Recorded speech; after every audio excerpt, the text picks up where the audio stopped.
Alright guys, so I just wanted to make a video real quick for everybody with an Orion RXB250 or 250L that wants to know if they can get an aftermarket exhaust for it. This will especially be useful for the people with the RXB250L, because if you don't know, this little bulge right here in the exhaust is actually a catalytic converter in the stock exhaust, and so it definitely robs you of a little bit of power on these motors.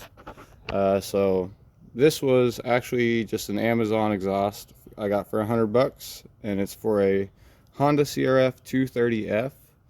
The only thing, it's pretty much bolt on. I was really surprised, but the only thing I had to do was break off the original welds on this bracket, bend it a little bit, and re-weld it on there. Other than that, pretty much just bolts up. So if you ever wanted an aftermarket exhaust for your RXB250 or 250L, you can know that a Honda CRF 230F exhaust does fit, and I'll go ahead and place a link to this exact exhaust in the description. And yeah, let's go ahead and start this up. I haven't even started it up, just got done installing it. We'll start it up for the first time and see what it sounds like.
There you go, guys. Now you can go ahead and buy some aftermarket exhaust for your Orion RXB250, and know that all it takes is a little modification of this bracket. You know, bolt up things loosely before you tighten everything down and get it in place where you want it. But it does fit, and thanks for watching.